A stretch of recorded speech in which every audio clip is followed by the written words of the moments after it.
August is the time when all our children are starting to dream of the upcoming school year, and for any child in any family, it's an exciting time.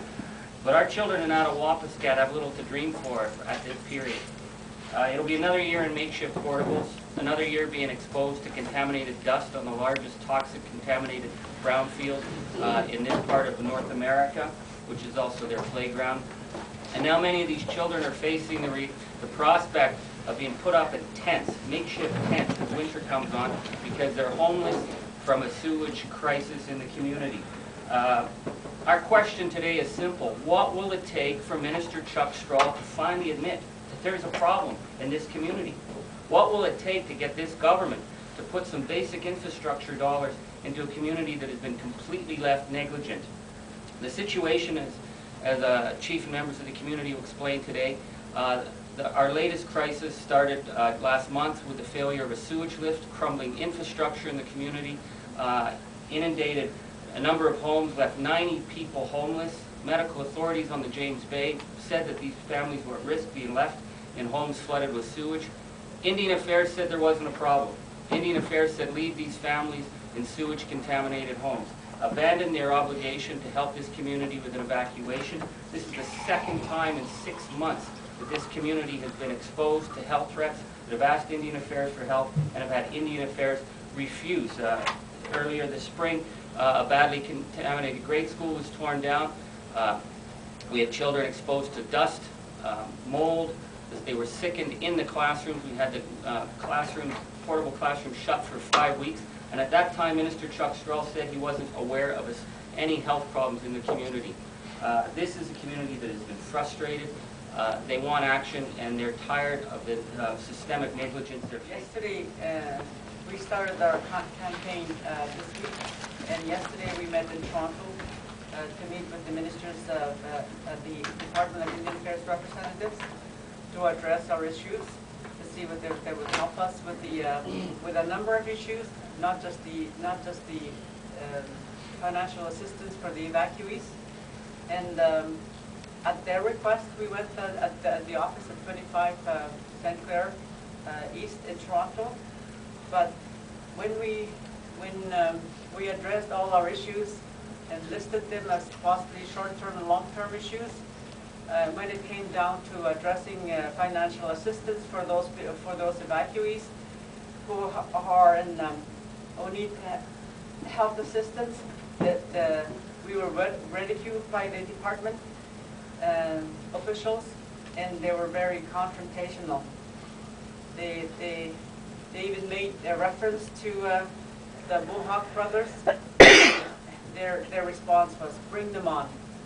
And here we had gone to the Department of Indian Affairs in peaceful way to have a good dialogue with them, to address our issues. Now we have gone through our dialogue with the Department of Indian Affairs. Now I'm asking the minister himself to come to visit our community, to see for himself the conditions that we live in, that our people are suffering. They live in the extreme poverty, and our infrastructure is falling apart. The infrastructure is not able to keep up with the population growth, and that's where we are right now. It's a second state of emergency, and they're refusing to assist us. Thank you. Greg Shishis, I'm from Attawapiskat First Nation. I'm the liaison for the evacuees of Attawapiskat and also spokesperson for the protest across Ontario. We started our protest last spring west of Attawapiskat, which is De Beers occupying the land, which the people of Attawapiskat stated that the wealth of De Beers Canada is moving south. It's not reaching the community. And the community also had a petition going in the community asking De Beers Canada to reopen the agreement because the agreement is not benefiting Attawapiskat. The protest went good, and we told our people if the De Beers Canada and if the federal government doesn't step in, provincial government doesn't step in to help us, to protect us, our elders told us that it's the federal government and provincial government that's supposed to be looking after the people of Attawapiskat, and they're not. So we decided to move the protest south We began our protest in Cochrane, Ontario. That's where the evacuees are, and we demonstrated. We demonstrated on the highway, and the town of Cochrane, the mayor of Cochrane, is backing us up. He put forth a resolution telling the federal and provincial government to step into the plate, and also De Beers Canada, which we really appreciate. We also moved the protest to Chapleau, where the 9 chiefs were meeting, 49 First Nations represented, and they also supported us, and also our national chief was there, and they supported us. We also went to Timmins, Ontario to protest, and everything went well too. We went to De Beers Canada's office, and they met us there. We told them what our concerns were to reopen the IBA, the request of Attawapiskat. And so the mayor of Timmins also stated that he would put forth a resolution to support us. And we are in contact with on-reserve people and off-reserve people. Representative is Mark Fleming, and off-reserve band members. We need them because they're part of the First Nations. So the protests moved to Toronto. We were in Toronto INAC office, and INAC office decided to put police officers in front of us. We were denied access to go in.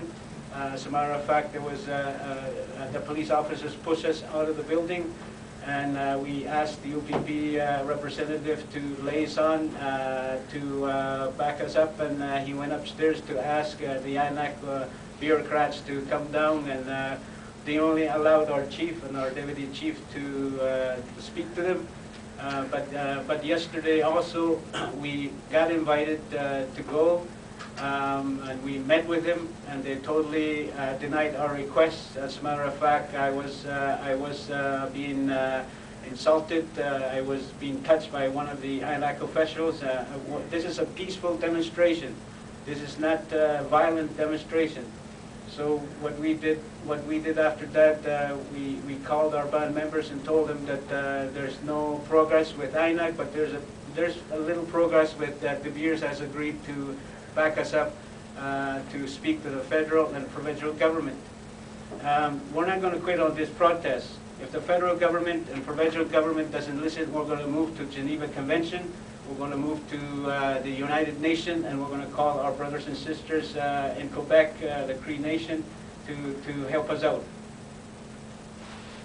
We were meeting with the acting regional director. Of Indian Affairs, yes. Yeah.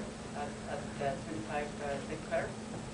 And we were putting down our short-term and long-term goals of all the issues that faced by Attawapiskat. But when I asked for the financial assistance for the evacuees, they flatly said no, and then we decided that was no use sitting there trying to trying to go on with the meeting. And someone made reference to, I believe it was Greg, because he has a family that have Mohawk. He has Mohawk children, you know, and he made reference to that family, that he could that family could not even visit with him in Attawapiskat because he doesn't have a home. And that's when one of the INAC officials said, "Well, bring on your Mohawk brothers." What do they mean exactly by confrontation? Confrontation. Yeah. So they invited you to have some sort of confrontation with the federal government? In fact, yes, I believe so. I asked him. I thought I misunderstood. I said, "What did you say?" And she repeated it, so that everybody could hear. Okay. Just to follow